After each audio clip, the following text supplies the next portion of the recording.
I'm Megan. I'm CJ. And I'm Erika. And this is the Her Podcast.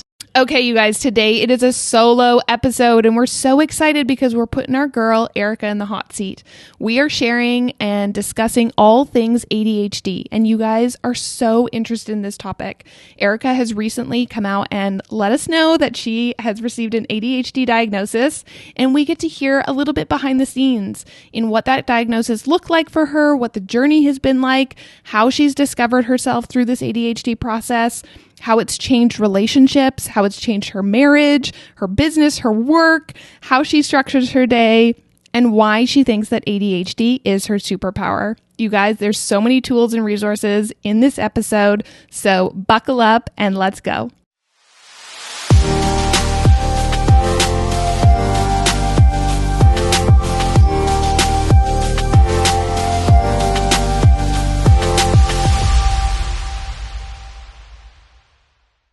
Is that an H&M dress, or where's that one from? Dressco.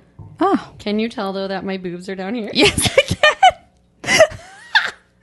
can. I think you just need to do a little scoop and pull. Well, I just don't want it. I'd rather it be like... Oh, because then it doesn't sit. Well, then it's going to be like this, which is like real. The tatas. The tatas. The tatas are here. Like, that feels like really booby. So I it just doesn't hide look them. really booby I just hide from them. this end.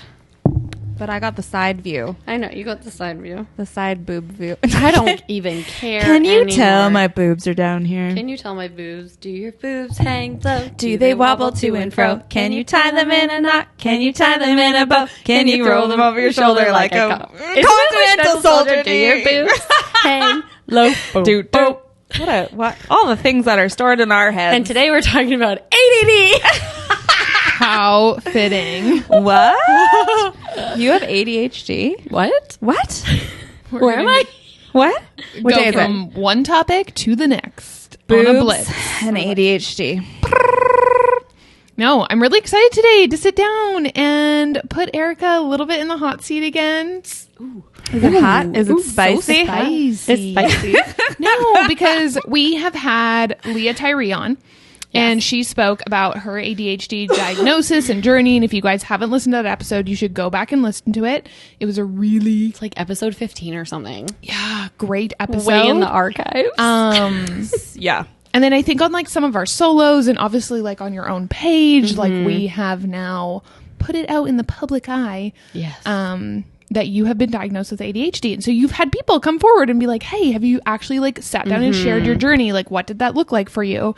And so we thought that today this would be a really great opportunity to actually hear from one of our co-hosts, Miss Erika, on her ADHD journey, right? Because I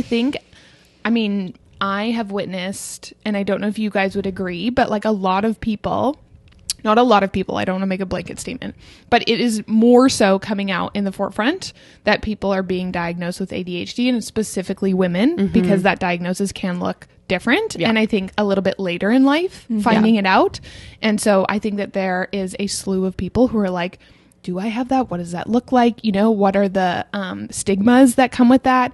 And all of these different types of things. So I think we'll be able to get into some of that today, which is really exciting. But I would love to kick it off with, I feel like we'll go all over the place. Classic, because this is an Because that's ADHD very on brand. episode. But I'm like, what was the catalyst to make you seek out a diagnosis? Okay. I feel like there was like a couple things. So the first and foremost was like, I have 3 children, and I was noticing actually in my eldest, I love that boy so much, but he is like so distracted. And I was like, my husband and I were like having conversations, like we would like tell him to go downstairs and like get ready for bed, and our other two children would like do it, brush their teeth, get in bed, like be ready for us. And our oldest would be like playing with his Lego, still completely dressed, like not have done anything we've asked. And I finally said to Nick, I was like, do you think he could be ADD? Like, I'm like, do you think he like have ADHD? Like, is there something maybe going on? Because we noticed it a lot at home when we would like give him tasks. So that was kind of the first thing that prompted me to be like, we should like get him tested for ADD or ADHD. So that happened. I think it's okay that I say this, but I'm pretty sure my dad has ADHD, and I think he would maybe say that. I think he did say that. I think he might have said something like, or he said like alluded to it. And so that kind of happened where he was kind of talking about that. And then Leah Tyree, who is also a friend of mine, the one day she was like, do you know that ADHD is often hereditary? And I was like, so if my son has it and my dad has it, she's like, yeah, you probably do. And so that I feel was kind of like the first, and she, I want to say, because she would say like, she's not a ADHD expert. She's not a doctor by any means. So she wasn't like diagnosing me. She was just being like, hey, food for thought. Right. And then the other catalyst was after our ADHD episode with her. What you guys wouldn't have seen is that after she like took off her headphones and she said, I would never diagnose anyone with ADHD. She's like, but you have some very classic symptoms Telltale or like signs. signs. Okay. And we kind of laughed about it, and like I wasn't offended at all. And she was like, so you should like go talk to someone. And I was like, okay. What were the telltale signs? Oh, like a big one was being in the middle of a task and then seeing another task and then seeing another task, and all of a sudden you're like, I went to go take out the garbage and now I'm like cleaning my bedroom. And there's been like 7 things that happened in between there to get me there. That I think was a big one for me, that I was like, oh, like I do that a lot. I'll like tell myself I have to do something, and then all of a sudden I'm like outside. I would say mow the lawn, but I'm not mowing the lawn ever. I'm like probably sunbathing. I'm like, I have to work. Oh, what do you know? I'm outside with a book. So Margarita in hand. No, so I think that was probably like along those lines that she was like, like that sounds like me. Yes. Right? I just remember watching your face while she was talking Yes. too, and you're like, Yeah. yeah, this is feeling very familiar. And because we're friends, she has seen me in other settings. Yes. Like we have coffee or we have like girls' nights. So I feel like she might have even had like a bit more of an insight into it. Yeah. Well, and the only correlation I can make is like with anxiety, obviously, right? And I'm like, sometimes people come to you and they're like, hey, like you've been diagnosed with that. Like, what does that look like? What are those symptoms? And then someone else can be like, oh, I might want to go talk to someone about that. Yeah. And where you can't diagnose them, but it really helps to like hear someone else's lived experiences. Yes. Yeah. Right? Yeah. So after the podcast episode, what do steps look like to actually get tested for ADHD? And what did that look like for you? Yeah, that's like the most common question I've been getting, because I haven't like, and to backtrack a little bit, once I got, which maybe backtrack, maybe there's so many things in my head right now. I did not take my medication this morning. I debated, but I was like, no, we should give them the real effects of what it might look like. I think that's very fitting. Right? Yeah. Okay, give me a second because I forget what we were talking about. No, you're totally fine. And I'm going to lead this back to a couple other things I want to touch on, but I'm like, So a lot of people ask me about that in my DMs. And so what I did is I literally called my doctor and I was like, hey, I think my son is ADHD. And also then I think I'm ADHD. Can we like do some testing? So that's what I did. I went the route of a family doctor. And yeah, that's what I did. And I know, I'm like, I want to be mindful of this conversation. And I know that I'm sitting in a space of like sharing my story. So I'm probably going to get feedback about it. But like, I don't want anyone coming up on our thing being like, Erika didn't do it appropriately. Like, I'm very happy with the route I took. So like, are there other routes you can take? Is that why you're saying that? because people might be like, you should see a psychiatrist. Okay. Like, you should see a psychiatrist. Okay. And I'm like, yeah, okay. Do you know the wait time to see a psychiatrist? Like, Yeah. do you know how much, like, how expensive it is to see a psychiatrist? Which I guess that's the same thing with anxiety. Yes. Which we talked about on our Yes. episode. Like, So- it's just one I of went those. to my family doctor too. Yeah. So, but I just know like some people have been like, oh, you just went to your family doctor. And I'm like, yes. And I trust her. And I feel like it was an absolute accurate diagnosis. Do I think in the future there could be some things I sit down with a psychiatrist to figure out maybe more like medication pieces? Like probably, right? But I do feel like I was in very capable hands. Well, and So, yeah. probably I would imagine ADHD, even within like the spectrum, looks very different for different people, right? So honing in on like what your exact sort of measurements are. Yes. Can you speak to what the test itself actually is and or looks like? Okay, so the test that I took was, Like, is it blood work? it was simply you're type A. You've got ADHD. our blood kidding. is all just swimming just around kidding. really wild. I'm over here. I'm over here. I'm over here. Like these blood cells are all over the place. No, that is not what they do. It's literally like a like a physical like questionnaire test Okay. that you have to take. I said that the test should have actually been how long it took me to do the test, because I got the papers in like November. When did we have Leah? In the summer, like September, October, because it was the birthday day. It was October. Oh, you're right. Okay, so October, I was seeing my doctor in February. So I had seen her after Leah, and then she was like, Kate, go home, like do this test and bring it back to me. And then at your follow-up appointment, we can like go through it. And I did the test the day before the appointment. Obviously. So I had like months to do it. And every time I sat down to do it, I was like, ugh, like, I don't want to do this. It really just like, I was like not interested, which is weird because usually when things are about me, I'm very interested. But I was like, I'm not interested in this at all. And so then what ended up actually happening was I was struggling to do the test. And maybe that speaks to a little bit of like, I wasn't like nervous about getting the diagnosis, but I was just like it kind of feels weird. Maybe a little uncomfortable. Yeah, like I'm like, oh. And also when you're like self-assessment is very hard, like in general, to self-assess yourself because you're like, well, in that situation I did this, but in this, whatever. So I was cooking and I asked Nick, I was like, can you sit here and read me the questions and I can like do stuff with my hands and like maybe think about the answers.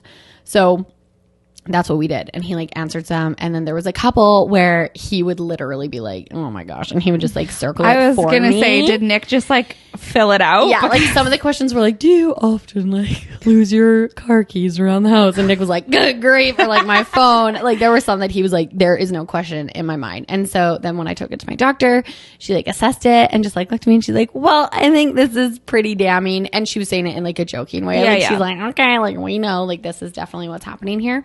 So yeah, that's what that looked like for me. Curious if it was a similar process for your son.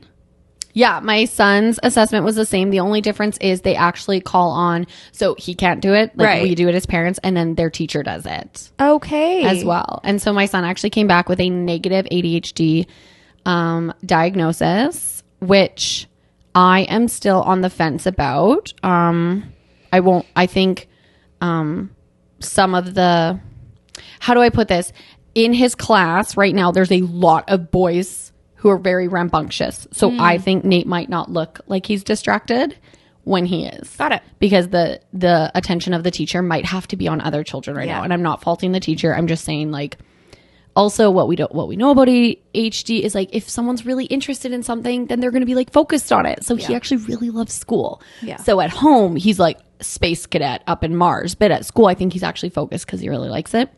So anyways, we'll reassess him actually probably in grade 7 because what I never knew is when you get diagnosed as a child, you have to get reassessed in going into high school. Okay. Because it can be a misdiagnosis for children. Yep. So I was like, whatever, we'll just do this in high school. Like it's just elementary school. I was like, he'll be fine. Like he's doing fine. Totally. It's more at home, right? So I would love to have you share with us what it felt like, what your thoughts were when you received the diagnosis. yeah. So Like the days and weeks after, like yes. So when I got my diagnosis, I'm not going to cry on this episode. No, I really don't want to cry because I cry so much on here. So it's just like, welcome to the club. I don't know what you guys are talking about. welcome to the crying club. That's going to be our next merch. Except Megan. Except me. Except Megan. We cry here. No, I feel good. So what happened is I like got my diagnosis and I want to give a big shout out to my doctor who she turned to me and she immediately went, great. Now what? Like she was not like, here's the medication. She was like, what do you want to do about it? And I was like, And because I had supports in place, like my friend Leah, who had really beautifully expressed how medication can be a tool, I was like, okay, 100% cannot do this on my own. Like I know myself enough, right? Like I'm pretty self-aware. So I was like, I would like to try medication. And what's different that I've experienced, and I think this is a unique experience to me, shout out if this is what you've experienced. My doctor like basically pulled out like a menu of all the medication I could take. Wow. With like all of its symptoms, all of it, like how it works, and was like, what do you want to do? So right away I was like, I don't want to take something. I want like a short, what's it called? A quick. Like it stays in your system. It's but not. there's It's not a word. slow release. So a slow release will have like a window of like 12 hours that it'll be in your system. I wanted like a quick acting one. Okay. That would be like 6 to 8 hours. because I had heard from everyone medication can make you have insomnia. So I was like, your girl already struggles to sleep. Like, we don't need that. Sorry, because you just mentioned that. Is that a quality of having ADHD, do you find? Or have Insomnia? you heard? Yeah, or trouble sleeping? I think probably, but I think it's more just like your brain. Yeah. Like not being able to turn off. Okay. Right? Which would give you trouble sleeping. Okay. Yeah. So then I'm already like, I don't need like More. Right? Yeah.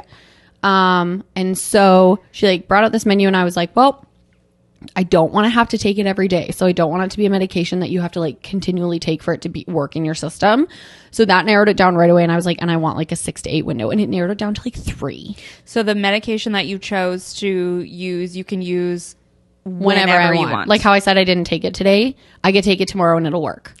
Right. You know, like some medications are like, get it like a few days in your system. Yeah. You to like build it. This is not like that. Okay. So I chose my medication. I'm not going to say what medication I'm on because I just feel like we'll get people being like, don't do that or do this or meh, meh, meh. But what's very interesting to me is whenever I tell women this, they're like, my doctor just like put me on this one. And it's always the same one. And I'm like, no, I got to pick mine. I've literally never heard of this. Yeah, I got to like pick mine. But like, how freeing is that? I can imagine. Freeing? I would say the only thing about this, again, I really like my doctor and I love that freedom. And she definitely like guided me and explained things, but I'm like, this is maybe where like a psychiatrist or someone might be able to be like, hey, like let's look at like all of your symptoms and then what medication, because as I have learned actually, and I'm not going to try to quote everything, I'm going to drop a podcast that people need to go listen to. Like different medications literally do different things. So it's not like this is just this brand. It's like the literal makeup will produce more dopamine, or this one will produce more epinephrine. So it's like these. So it's like if you struggle more with lack of dopamine, then you should take this because it'll give you more dopamine. Or if you have like a lot of dopamine, but you need this, right? So it is important to understand that. I've chosen my medication. So far, I've been happy with it. But it's not for any of you to know. So you went to your doctor right away. That was her response. You chose your medication. Yes. And then how were you feeling like emotionally about it? Emotionally, I was like fine. I knew I was ADHD. Like this is the other thing I like knew. I was like, there is no freaking way I sit down and they're like, you're not ADHD. So I took my medication and I actually filmed myself because I'm a content creator and just like everything is content. And this is like how I live now. I went live on Instagram. No, I set up my phone. So what happened is I was sitting in my office and I like popped this pill and I was like, I'm just going to try it today. And all of a sudden, I could hear Nick in his office, which is like in my home, like around the, like down the hall. And I could hear him rustling papers. And I was like, that's weird. And all of a sudden I like realized how quiet everything was. And how it almost felt like, I don't know how to describe it. Like right now, if we get like, if we're just quiet, like that sound, almost like just like nothing but ambient noise. Yeah. And it was like so quiet. And I like sat there and then I set up my phone because I was like, something is happening. Like I realized I was like feeling the effects of my medication for the first time. And I just started bawling.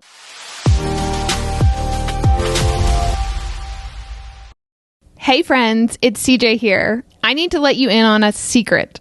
B&B Craft Supplies is an online wholesaler of all things silicone beads and teethers, and they also have a variety of super adorable gifts for baby that anyone can purchase.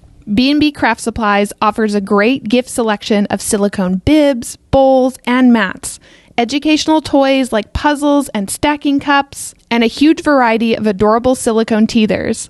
Boxes, trucks, diggers, sunflowers, cowboy boots, you name it, there's a teether for it. Or if you're feeling crafty, you can order your own bead supplies to make a special gift of your own. B&B offers hundreds of bead options with no minimums, so you can really get creative and have fun. Owned and operated in small town Saskatchewan, B&B Craft Supplies is North America's largest supplier of specialty silicone beads. All of their products are BPA-free, PVC-free, 100% non-toxic, and made of food-grade silicone. Visit B&B Craft Supplies on Instagram, here you go guys, at B_and_B_craft_supplies to get inspired. or head to b&bcraftsupplies.ca to shop hundreds of beads and tether options.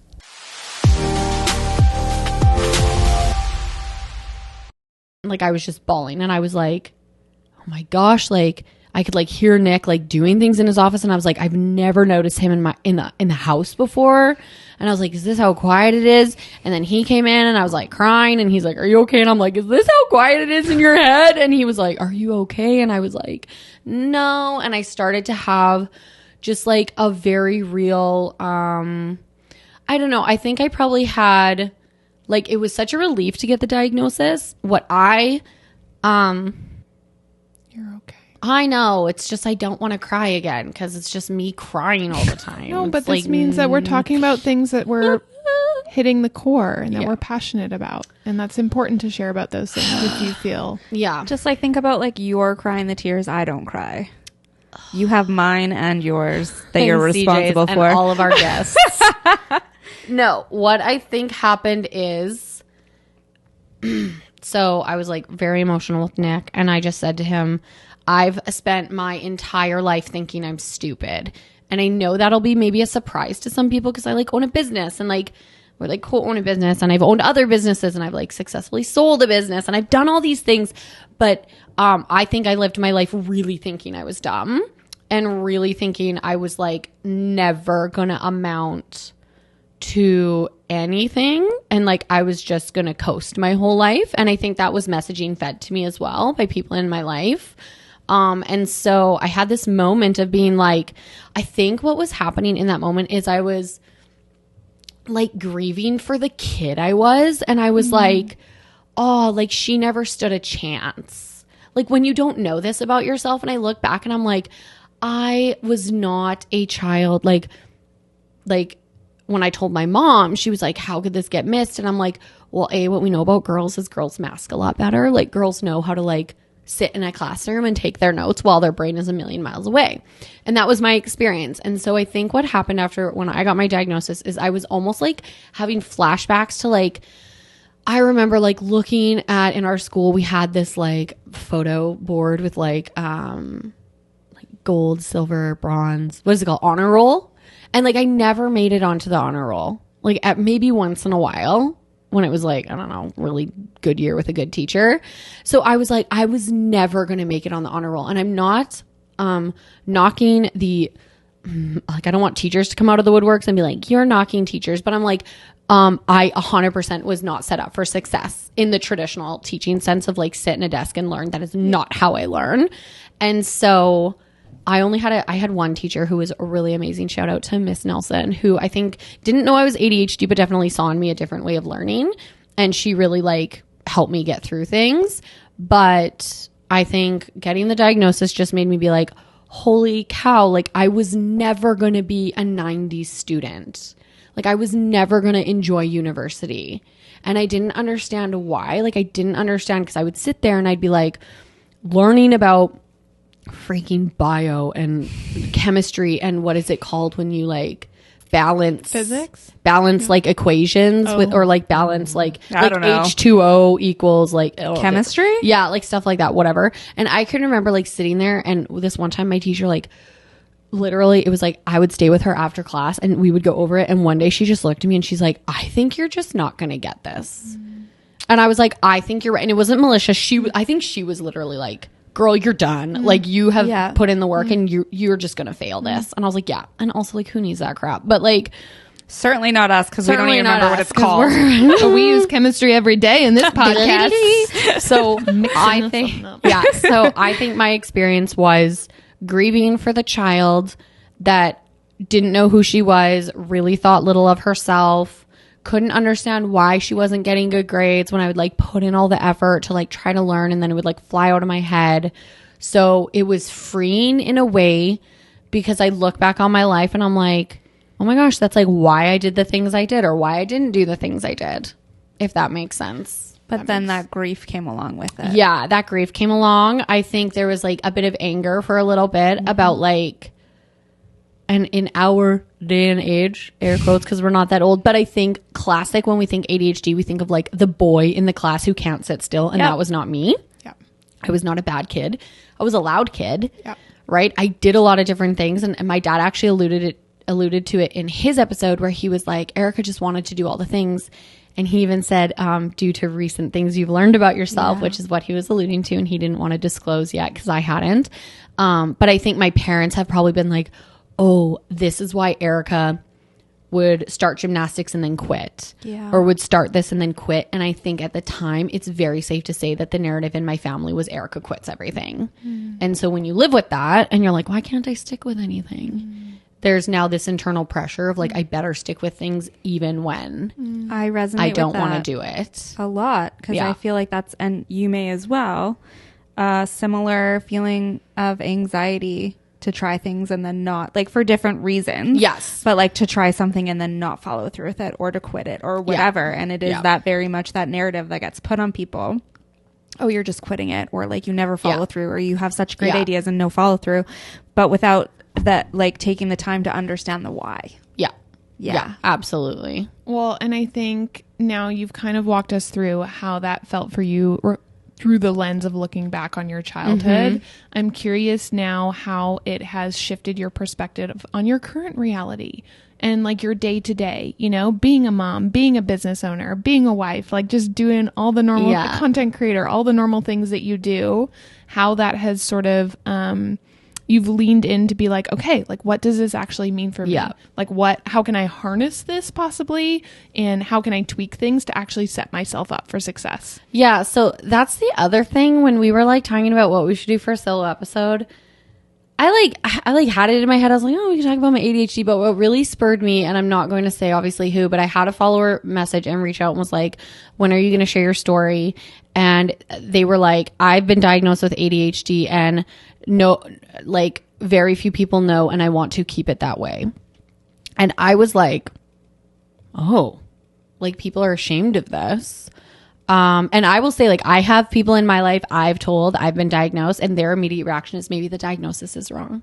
And I'm like, yo, the diagnosis is not wrong. That's interesting. And it's still such a stigma. They're like, it's a disability. I'm like, it is my freaking superpower. Like, are you joking? And so when this individual came to me and said that, my heart hurt, because I was like, oh man, you should see yourself the way I see myself. And there are days when I'm extremely frustrated and I'm like, I can see where like my ADHD got the best of me maybe in a way. And I'm like, yeah, I'm going to be the worst at sitting in a boring meeting that doesn't have, you know, or like, not stadium.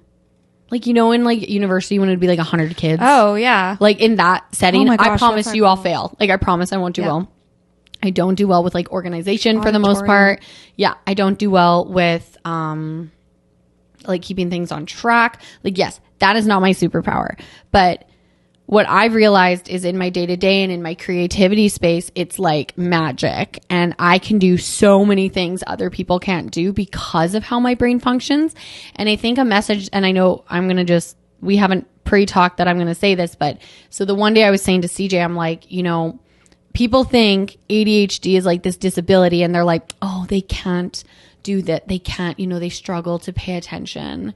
They struggle to stay organized. Let's use some blanket statements, right? Like, oh, they never finish anything. And I'm like, okay, so that's like one side of the coin. The other side of the coin is like all this amazing stuff we can do because we're very quick thinkers, or we can like pivot and we can like be really creative.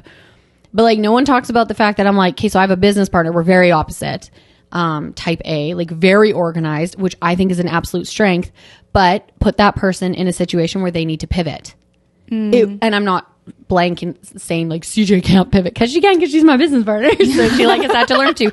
But this is where I'm like, okay, so we're just telling people with ADHD because you struggle to focus, this is a disability. I'm like, what about the person who's so organized they can't see outside of a different way? Yeah. How is that not a disability in that moment? Well, all of our strengths have weaknesses. Yes. And all of our weaknesses could have strengths, right? Like there's a flip side to both coins, I think. And if you just look at one side, you could see doomsday, right? Or if you flip it over, you could be like, this is a superpower.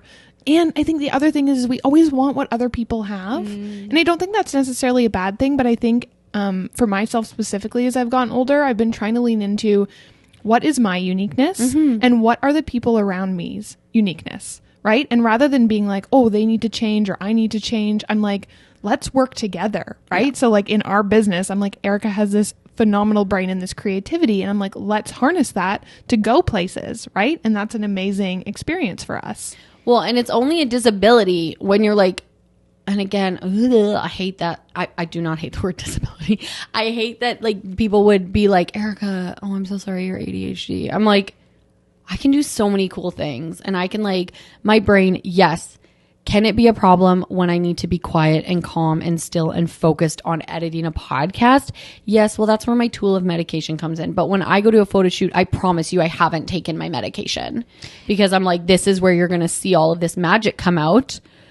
Right. And so I'm like, it's only a disadvantage is the word I think you're looking for. Well, and I'm like, it's only that in the eyes of someone else. Exactly. Because like, you think that the fact that I can't sit still through something is so awful. And I'm like, why is it? It's not a disadvantage to you. It's actually an advantage. Yeah. Right. So, and they see it as a disadvantage because maybe for them it would be. But again, we're all different people. Yeah.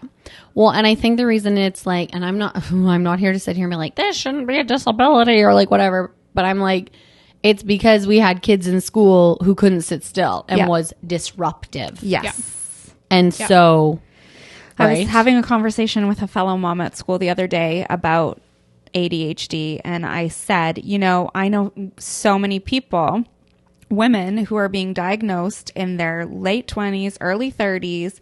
And people are talking about it more so now because I think for a long time when we were kids, I'll say, it wasn't talked about because you said you're seen as the disruptive, hyperactive, whatever child. And the solution was to put the child on Ritalin.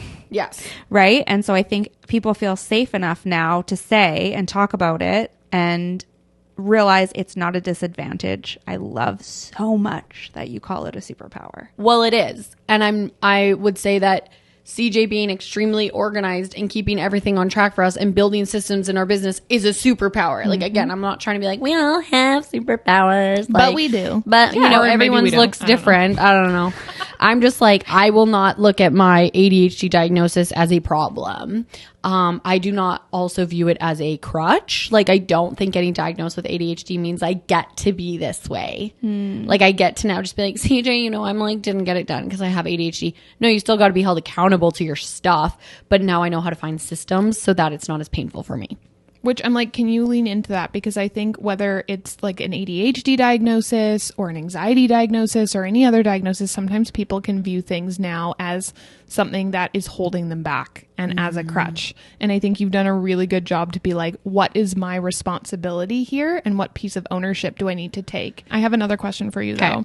And this is not something that we like pre-discuss. So I'm like, if you don't want to do this, this is totally fine. Totally fine. But I'm like, I think as a listener, as possibly someone listening, they might like to know your take and lived experience in how ADHD plays out in different scenarios and different relationships. So the couple that are in my mind are my husband. Yeah, like how ADHD plays out in marriage is like a great one I'd love to start with if you're open to discuss that a little bit.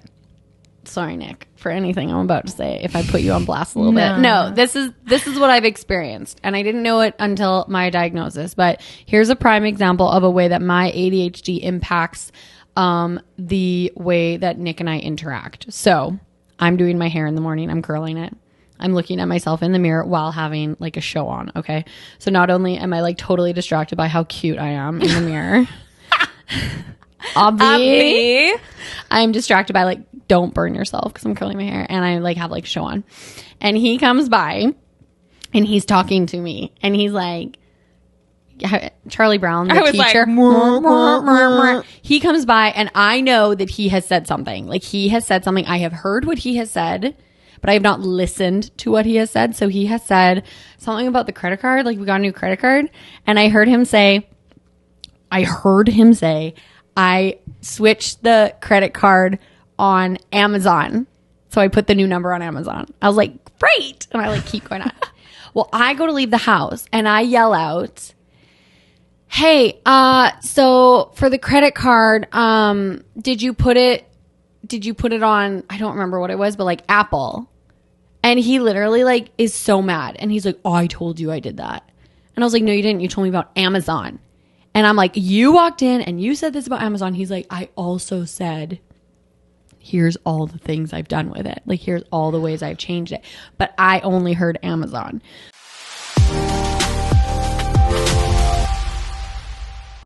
Okay, friends, if you are anything like me, you have a never-ending to-do list, and managing social media is always a daunting task.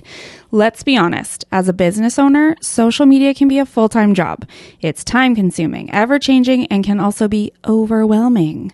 But what if it could be easier? Not only are they my podcast co-hosts, Erika and CJ are the brilliant women behind Carousel Media Management. And when I tell you they have helped me so much with my social media, I mean it. You need to book in for a strategy session with Carousel because Erika and CJ are going to give you the building blocks to a thriving social presence and help you define your niche, your target audience, your branding, content pillars, and help you build a content strategy and plan. Did you know you need that? Because you do. You guys, these building blocks are so important for your business, and Eric and CJ will help you get crystal clear on all of them so you can manage your social media with confidence and stop feeling overwhelmed by it. I know that every time I sit down with them, I leave feeling motivated, clear, and aligned on my path and my goals, and I just feel so much better and more confident with my social media. Visit them on Instagram at Carousel Media Management. That's CAROUSELMEDIA MGMT, where they are sharing valuable tips for navigating the ever-changing algorithm. And you're going to want to book a discovery call now because I'm promising you are going to get so much value from this discovery call. So go visit them on Instagram at Carousel Media Management, and we're linking it in the show notes for you to make it easy peasy.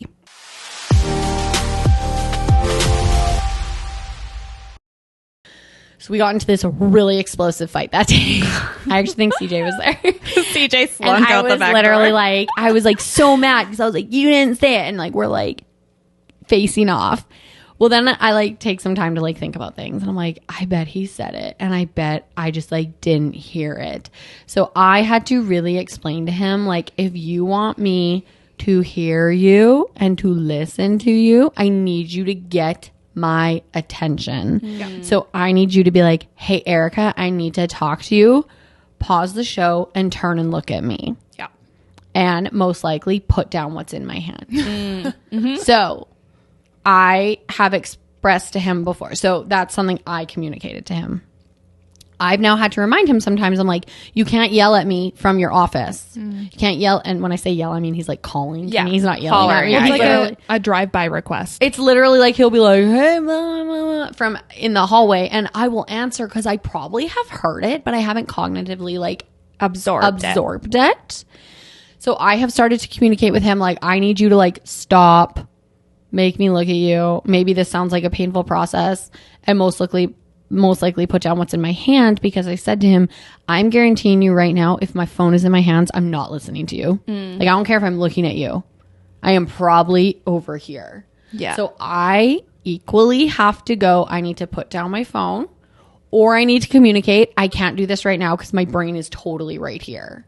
So that's like one way that I'm finding like Nick and my relationship has really had to like learn and adapt, is like, because for years we would fight about that. He'd be like, I told you that. And I'd be like, no, you didn't.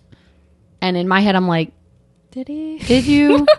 Now I recognize, I'm like, I bet he did. And I just like didn't hear him. And I didn't know why I wasn't hearing him. And in my head, as a wife and as just someone being like, no, you didn't. Right? Yeah. So that's like one relationship I would say that has probably been tested the most in like how we communicate. Also just him needing to understand. And I like really pushed him to listen to podcasts and talk to people and like hear how he could like love on his wife who just got diagnosed. Because I was like, I need you to like start to understand why I talk about 17 things at dinner. Has he had any big realizations that he shared with you? So he listened to a podcast by Andrew Huberman. So good. Who is a Stanford I believe so. Professor? Yeah. I don't know. And he's like so smart and does all these ones just on like health. Yeah. And like brain function, All like the all topics. the things A that lot you of could brain think of, stuff. a lot of brain stuff. Okay. And he does it in a really great, like he'll use technical terms, but he really also like talks about it very plain so you can understand. So he listened to that and he came to me and was like, this is what I learned. So I think what he's learned is maybe why I don't like doing things. Like Nick is very motivated to just finish things to say that he like finished them. Yep. And I'm like, give me the purpose because I'm just not going to be motivated by that. So I think that's helped him understand why I'm like, no, I don't think I should do that right now. I think I should do this right now because this is like what's motivating me, like giving me like that dopamine or that Dopamine. Yeah, dopamine. No, it's a different word actually. I just learned this. Dopamine is actually the thing that helps you, from what I understand from this podcast, Andrew Huberman. We'll link it. Is dopamine is actually the one that helps you focus. And There's one that comes before. something epinephrine. Norepinephrine. Neuroepinephrine? Neuroepinephrine is, I believe, the one that's actually the like motivator. I believe. It's what I understood from that podcast, but you guys should go listen to it. So all of that to say, Nick and I think he's just realized, kind of like me, that's like, this is who I am, so give grace. But that doesn't mean she can just like be like, I didn't hear you. Right. So it's like kind of coming to that common ground of like, give her grace. If she didn't hear you, she probably didn't hear you. Like she probably is just forgetting. And this is like actually her brain. And it's not like a sign of disrespect. It's not a sign of like not caring. Yeah. But also then holding me accountable to being like, hey, I took the time to get your attention. I took the time to talk to you. And you, Erika, didn't put your phone down. Yeah. So yeah, I would say. I think people will find that really interesting, right? Because I think like when you hear of diagnoses, you know, of things and then how they play out in relationships is just so probably sheds a light, right, on sometimes what other people are maybe experiencing in their relationships. I'm curious then to find out what are some tools that you've started to find. So obviously like your diagnosis has just happened in March for you, right? And so I'm sure this will be a continual journey of like finding new things, trial and error, right? But I'm curious, what are some things that you started to add to your toolkit? Try maybe some things that worked, some things that didn't work, what you're loving, what you're still looking for. Okay, so number one, obviously my toolkit consists of medication. Yeah. So I do have that. I don't take it actually as much as I like probably could because I'm just like, forget to take it. But you know it's there. I know and I it's think there. even just knowing it's there makes a difference. Yeah. I'm like more aware of it. Honestly, like TBH, to be honest. When CJ's out, I feel like all of our systems fall apart. And then when CJ goes, her and I both get back into our rhythm. So CJ's been here for a long time. So Our rhythms are way out of whack. What do you mean your systems fall apart? we're like, let's work out every day like we do when we're apart. And then we get together and it's like nothing happens. Like just work happens, right? I was going to say, no, you guys work all I know, the time. that's what I mean though. We just like work. So, okay. So obviously I have my medication and then I would say a few other tools I have. So number one, I actually started seeing a naturopath. So I'm on like some supplements, like some different supplements. One is called Ginkgo. Ginkgo biloba. Yeah, which if you have ADHD, you probably know exactly what I'm talking about. It's like one that's like recommended. It's for brain function, isn't It's for brain, like focus. Okay. Right? So I have that. Did you take your ginkgo today? I didn't take anything today. I didn't take any of my Your girl is supplements. natural. Au Au natural. All natural. No, so supplement. that's one. A tool I really like. I mean, I do find exercise to be extremely helpful for me, like extremely, extremely helpful for my brain function and just like focus. Like it's just like good. I also would play into that my brain is never quiet. My brain always has so many things in it. So if I can knock off some of those thoughts, then my day gets easier. So one thought is, I need to work out today. I need to work out today.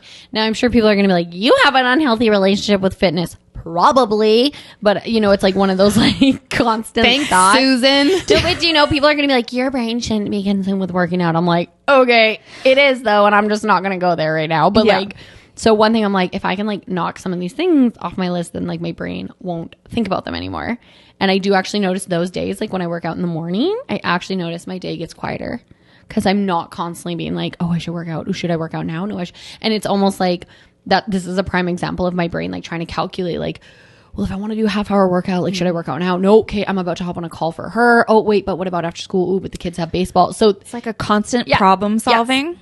Yeah, so if I just do it in the morning, it actually like just removes that whole like piece out of my brain. And now it's just done, and there's like more room, I feel like, to breathe and move. It's almost like, it sounds like a repetitive and slightly intrusive thought, you know, like something that just continues to rattle around. Yeah, absolutely.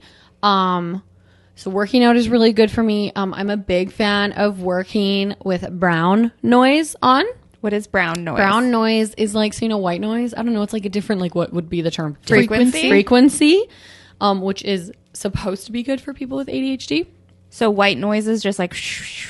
Yeah, brown noise sounds like, I always tell people it sounds like when you're on an airplane at night and you like take off your headphones and it's like, it's almost like, I can't do it, but it's like, it's like, it's like, no, just kidding. Everybody can go look Charlie it up. Brown's I should have mom had again. a phone and I should have like played it. So brown noise, you can just find it on YouTube. You can find one that's like 6 hours of brown noise, and I'll like just turn that on. Okay. And it's funny because you don't notice it until you turn it off, and then you're like, oh my gosh, like, okay. Okay, I have a question, because when you said when you took the medication and you realized how quiet things were, would it be like the brown noise is constantly in your, like, is that like how your thoughts are, like, so you need something running in the background because your thoughts are always running in the background? I've never looked into why brown noise is good. I just like it. Great. I should probably look into that. Meh.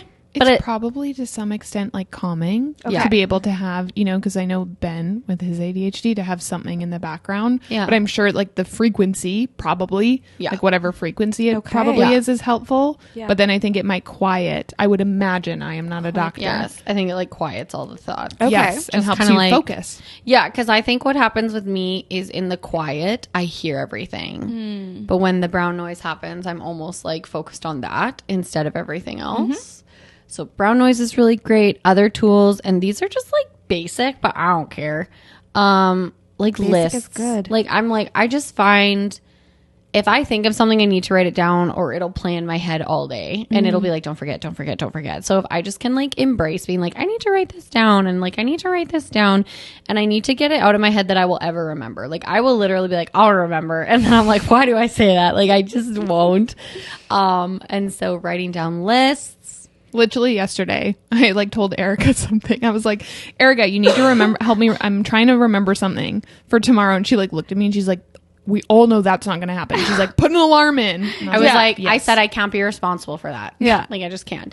So, the other thing is like your diet. It's so basic. And I know I feel like people always say this on podcasts. They're like, it's so simple, but I'm like, your diet, like, what are you eating? So I was told like, obviously sugar, but even like, dyes, like food coloring, like they're like, try to avoid that. Like the diet, and I put air quotes, that they say is really great for people with ADHD is like a Mediterranean diet. So it's not meaning like diet. It's the diet meaning the foods that you're consuming. So they're like, a Mediterranean diet is like really great. So I'm like, okay, like again, that's like fish and like lots of vegetables and like ancient greens and all those things. So that's something that I'm like, I just picture you grocery shopping, looking at all are these ancient grains? I need them to be real old, guys, real old. So I think those are tools, but again, I'm still at the beginning stages of it. I've tried a few apps to just help me, like all these apps that are like stay organized, and I'm like, no. I'm like, now I have to my go phone into the app. Yes. So I'm like, these are things that I'm working on, and I'm like working on like, yeah. I have a question to add on to that. Just kidding. Go ahead. I'm gonna ask it. Is there a certain routine or routine changes that you found help or hinder? I like routine, but I don't know if I'd be like, I don't know how to answer that. Because on one hand, I can be like, okay, like a part of ADHD is that I can like kind of do a lot of different stuff in different order and kind of just like go with it. But I think as a baseline for most people, routine is great. I'm not saying you have to like stick to a routine every single day, but like I would be a firm believer that like some kind of routine in children's lives are good and in people's lives are good because it takes away a bit of this like Well, a lot of stress is what it takes away because you have some expectation of what's going to happen throughout the day. And it leaves room, right, for wiggle room for creativity and fun things to creep in. So I would say that, like, yes, I like structure. I feel like it serves me well when I, like, know what's happening. But because of my ADHD, I'm actually pretty good at, like, pivoting when it doesn't happen. But I would say probably building out some habits would be good. Is there anything else you want to share with the listeners about your ADHD I was that we trying didn't to think about that. Cover today? I would actually, can we add on to that? How has it changed for you as an entrepreneur and how you manage your workload? Or has it? Or should I ask CJ? No. I feel that what it's done, and again, because it's not like I got this diagnosis when I was like in like a 9 to 5 where I had to sit at my desk, and now I'm like, oh my gosh, I've like discovered all this. What happened is I've naturally funneled into probably a space that my ADHD brain will thrive. So already in our business, like CJ takes a lot of the like system stuff and a lot of the admin stuff. And in my opinion, a lot of the quote unquote boring things, she deals with it. So I think what I've learned is to just like continually lean in to my strengths, which is why now I maybe feel more of a responsibility in certain areas. Like I'm like, oh, this is how my brain works. So like I should be able to do that. Like I maybe now see the areas that I don't need to shy away from, right? Like I, in the past, have felt like I'm too much for people or I'm too this or that. And now I'm like, no, that's just how my brain is. So I'm just going to like lean into it and understand this is just my makeup now, instead of, you know, when people say you're too much and you're like, oh, how do I make myself smaller? I'm like, yeah, I am too much. It's my brain. So like take it or leave it kind of an attitude. Now I think I'm just really owning my strengths. But like I said before, still being like, it doesn't mean that I get to be like, I only do this because I'm ADHD. Right. I'm like, no, I still have to like have deadlines, and I still have to like communicate clearly with people what's going on even. And I have gotten more open to saying, sorry, I'm ADHD, so I forget you can't see in my brain. So I now communicate with people like, sorry, I can appreciate that what I've just said might confuse you because you can't see what's in my head. Because I've explained a real concept to you in 3 words, and in my head, I see the entire thing. So I think I've probably gotten better, maybe in business, maybe this is the answer to your question. I have gotten better at just openly communicating how I operate so people understand me better. Because if I just come in all willy-nilly. Guns a-blazing. And well, someone might not understand where you're coming from, right? Especially if it's like a newer interaction. Yes. Right? But if you're able to explain it, then they can be like, oh, I understand. Or actually see the results of what comes from it. And then they're like, this is great. I think if I could like leave anybody with anything, I'd say like definitely check out this like Andrew Huberman podcast. He has like lots of cool stuff on there. He has a few on ADHD. If you really want to learn something. And I would be like, send me a DM because I'm always open to chat, but I'm like, please don't do No, I'm kidding. What would you encourage people to do as the first step if they're wanting to? Yeah, because everyone asks me this. They're like, what should I do? I'm like, call your family doctor. I would say don't rely only on medication. Find what's right for you. Be open to trying different medications. Research it. Figure out, like I did that just recently because I was on this medication and I was like, maybe I want to do a different one. So I started like looking up all these other medications and I was like, I don't want those side effects. So I like actually took the time to figure out what I wanted. Almost like what I didn't want to deal with, if that makes sense. Totally. In terms of side effects. Yeah. Be really open. If you are married or in a relationship, I would just like really encourage you to bring your significant other along on the journey with you. I've been very open with like my family about it. I've been like, I have ADHD, so like this is why I'm the way I am. And also I'm like, yeah, I would just be very open. But that's me. And I get like, I'm going back to this follower who was like, I don't want people to know. I guess my encouragement would be like, I hope one day you can like see the superpower you have and see the strength of it. And if you're in an environment that isn't going to like foster that strength, I'd be like, maybe you need a different environment. Maybe you're hiding because you're like, these attributes of mine are constantly getting told are like too much, because that's, I think, what I've been told my entire life. So I'm like, okay, well, I'm just going to find the thing then where I'm not too much and I'm exactly like what I need to be without having to change myself. Oh, I think that's really good. I think you have shared your lived experience really well with us. You've given us some really good resources and tools to check out. So thank you for being so open, as you usually always are. But we really appreciate it. And I think that other people will resonate with it. And I think it's an important conversation and one that's happening in our communities right now. Right. Absolutely. And I really like the way that you shed light on it, of utilizing it as a superpower. And I think that that's a really big takeaway for anyone listening, to not have it be a disadvantage, but how can you use it to your advantage? So I just thought of one other thing. Sorry. I was like, this is key for me actually. And I realize now it kind of goes to your question about work.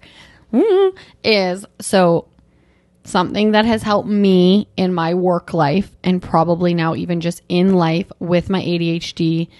And again, my goal today wasn't to be like, this is what ADHD does, or this, because I'm not a doctor. I'm not a specialist. We should have one on here for this. So if you are, hit us up, please. But what I know is I experience a very real lack of motivation to do things if I'm not interested. Okay. Like if I'm not interested, it's so painful. Like it's really actually is a weird feeling to just feel like it's killing you so slowly. So I heard this, I was like researching this app because I was like, maybe I'm going to use an app. And on it, they were like giving these like tidbits. So I signed up for the like the free day thing where it's like, have this app for 3 days. And immediately and she screenshotted everything. And I was like, no. So, but in it they said, and this is the quote that has helped me a lot shift things in my life, is Mark Twain once said, if you have to eat a frog, eat it first thing in the morning. And if you have to eat 2 frogs, eat the biggest one first. And they say, so if you have to do something that you really don't want to do it in the morning, get it over with right away, and the rest of your day will be free. And maybe that's what I was speaking to, even with the working out. Like, I'm like, get the thing that's going to cause you the most, like, all day, like, get it out of the way first. So, like, and so I've literally started to think about my day sometime. And I love that quote is like, what's my big frog today? Like, what's the big frog? And I've started to actively, like, as I make my list for the day, I will highlight the one that I don't want to do. Like, I'll be like, I don't want to do this. This is so painful. This is so annoying. And I've started to train my brain to be like, but the freedom and relief you will feel when this is done, because it's gone and you don't have to deal with it, is very much worth it. So that's a thought I would leave if you have ADHD, is like, eat the big frog first. I actually think everybody could use that quote too, like that. At first I wasn't sure where we were going with frogs, but I really like it. Yeah. Thank you for sharing with us, friend. This has been really, really good. Yeah, we really appreciate it. You're very welcome. And you can find me at Erika.Ann and at Carousel Media. 2 A's. With 2 A's. No, I'm just kidding.